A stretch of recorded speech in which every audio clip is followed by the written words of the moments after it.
Hi everyone, welcome to the channel. In this video, I'm going to talk through how to make a really good impression at physiotherapy degree open day. And I think my first piece of advice is please make sure you go to the physiotherapy open days for the universities that you're really keen on applying to.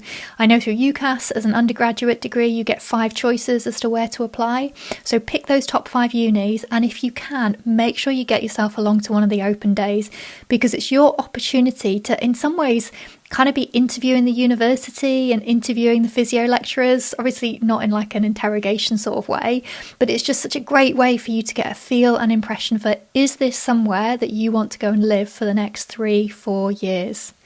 So I have spoken to literally hundreds of physiotherapy students, or potential physio students I should say, either at open days or as part of the interview process. And what I'm always trying to do is I want to recruit the right students. You know, I want the students that their desire for their student experience aligns with the kind of program I have. So I'm going to talk through some of the things that I always encourage anyone who talks to me at an open day really to be considering for them, for what they're looking for as part of the student experience. Now, please don't stress, because it's not necessarily about trying to find the perfect university for a physiotherapy degree, because actually all physio degrees are really similar.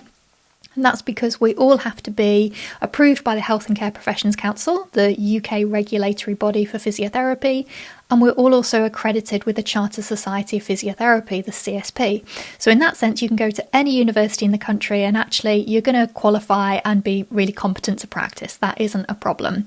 But I think what's important for you to be looking out for at open days is actually, what student experience do I want? What am I looking for? So I'm going to talk through some of those key things in this video. And from my perspective, I've seen that there are 2 really key things that influence the student experience.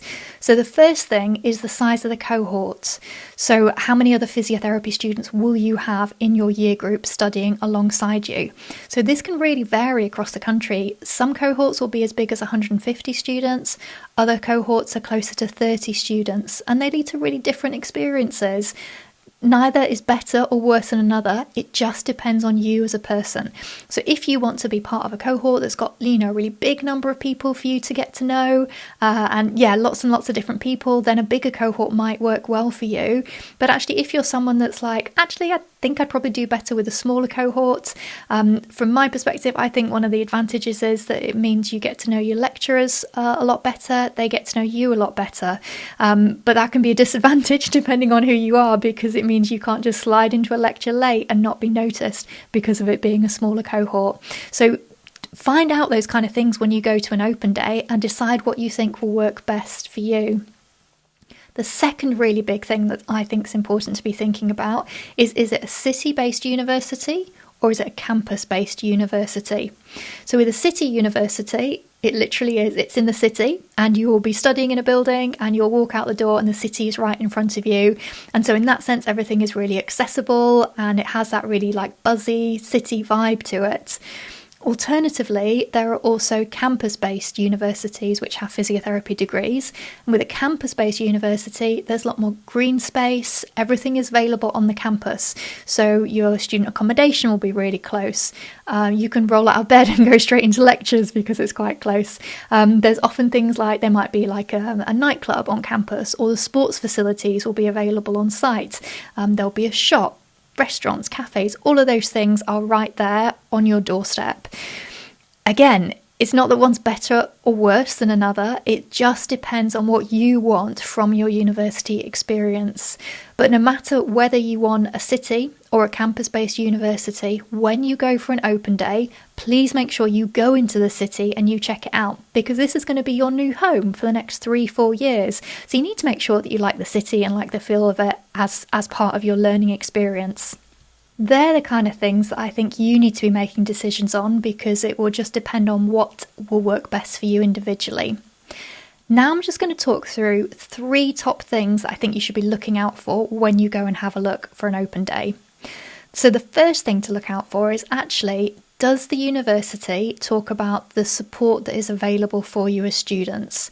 So when you go for an open day, normally what will happen is there'll be lots of talks and things you can go to in different lecture theatres, and there's often a specific physiotherapy subject talk as well. So please make sure you plan your day around going for that physiotherapy specific subject talk, because it will probably answer like 99% of your questions about the university.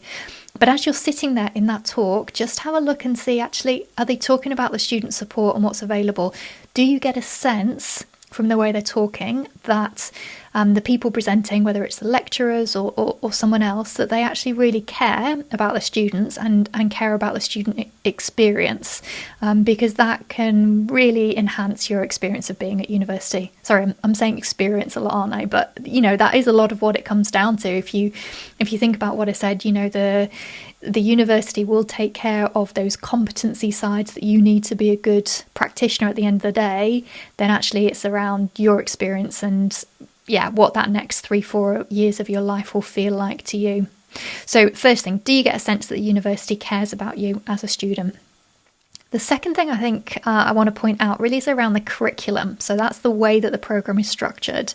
And I would say be looking out for universities that have what's called a spiral curriculum. I think most universities do this now, but actually you may still find some that have a linear curriculum. So I'll just explain what I mean.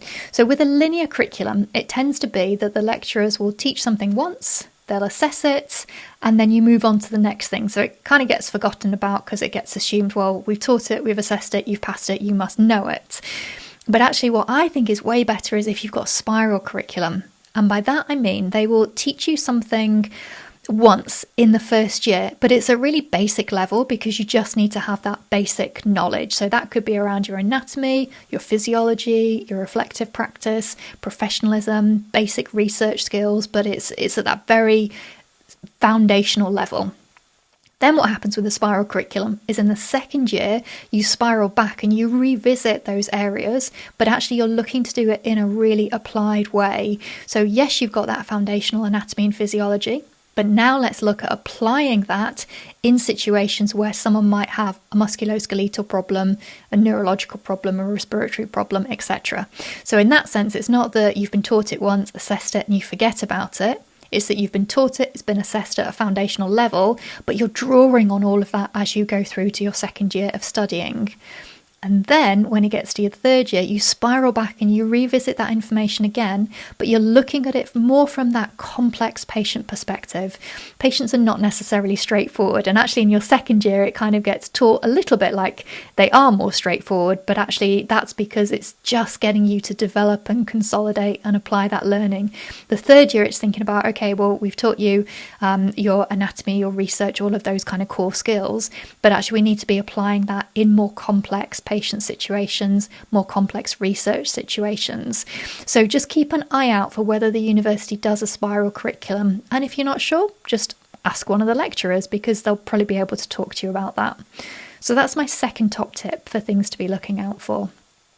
My third top tip for things to be looking out for is there a variety of authentic assessments? Now, I know none of us really like doing assessments, do we, or tests. They can be really stressful.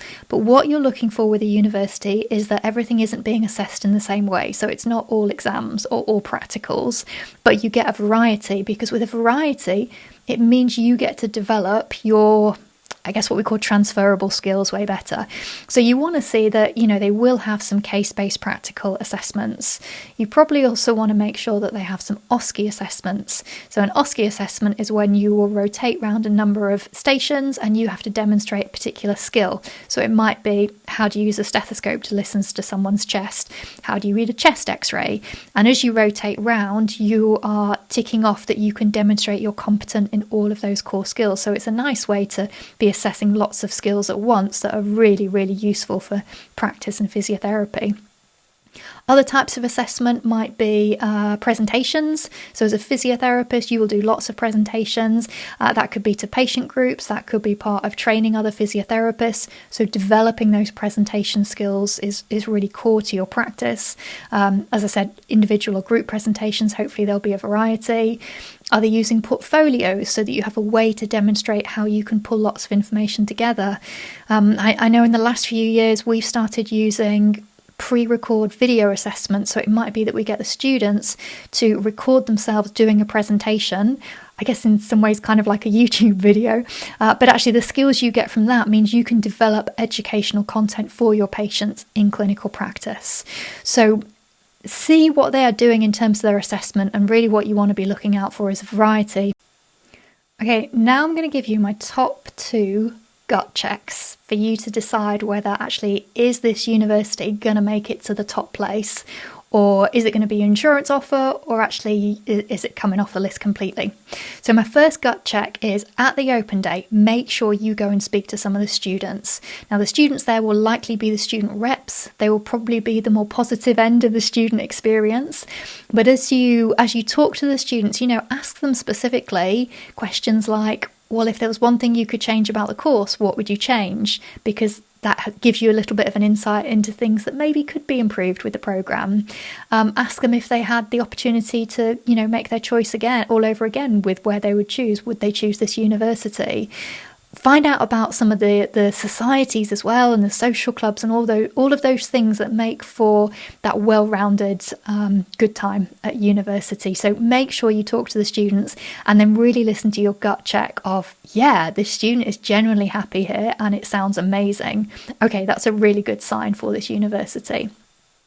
My second gut check is to just get a sense from the lecturers. So if the lecturers do that subject-specific physio talk, do they sound enthusiastic? Do they sound approachable? Are they the kind of person that you would want to be learning from?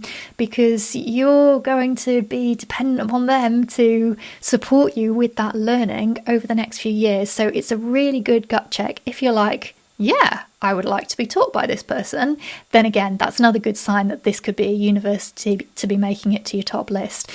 If you're sat there and you're like, oh, actually, this is really boring and I don't know that I do want to listen to this lecturer for too long, then again, that's part of your gut check, isn't it? To know maybe this just isn't quite the right place for you to be studying.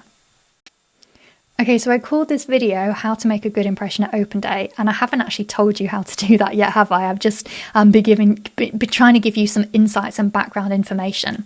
But now let me give you some top tips for how you can make a really good impression at the Open Day. So first, I know it's kind of obvious, but really think about what you're wearing. So you don't want to go super smart, but you don't want to go super casual either. So really think about the fact that you're trying to make a good impression on these people, because I know myself when I've spoken to people at Open Day, sometimes I'm like, oh, what's your name? I'm going to look out for your application when you apply, because you just made such a good impression.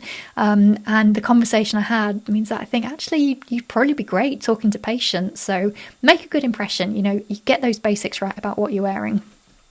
The next thing is make sure you do go and talk to the lecturers. Okay, so I know it can be a little bit intimidating going up and talking to this lecturer or someone who's like got a doctor title, but lecturers are just regular people, and we really want to meet you at the Open Day because, we work with you over an extended period of time as well. So we want to get to know you as much as we want you to get to know us. So please make sure you go and talk to the lecturers. Sorry, bit of a tongue twister. And when you do talk to the lecturers, make sure you have some good questions to be asking them and introduce yourself well. So something like, hi, my name's Jo, I'm from Manchester. I'm really keen to come and study physiotherapy here next year. Is it okay if I just ask you a couple of questions?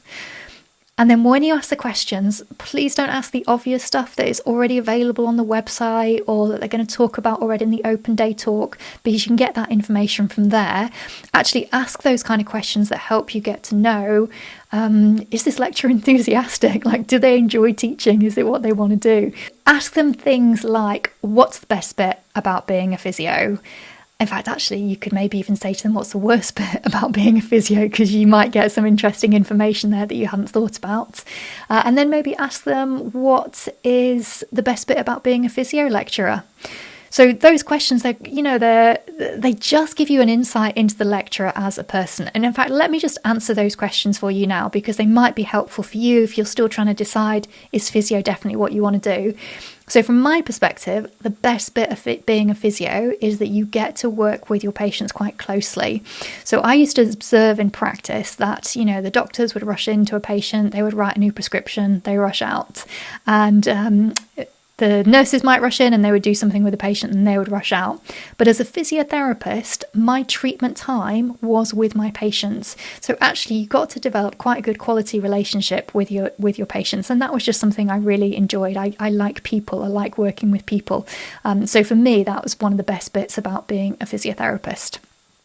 And then in terms of the best bit about being a physio lecturer, so I love when our students start and, they're not sure about this profession that they've chosen. They've got so much to learn. But actually, by the end of the degree, you see them grow and change so much. And one of my favourite days really is graduation, when you see students walk across the stage and you're like, oh my goodness, like I journeyed with you for 3 years and now I'm seeing you as a fully qualified physiotherapist. That is an amazing feeling. So yeah, go and ask the physio lecturers what they like about being a physio lecturer, and you'll probably find out some cool information from that. So I think that's all I'm going to say on the topic. I hope that was helpful for you. If you've got other questions, then please feel free to pop them in the comment section below, and I'll do my best to answer those and address those for you. But yeah, go to those open days and have a good time picking the uni that you think is going to work for you. Bye.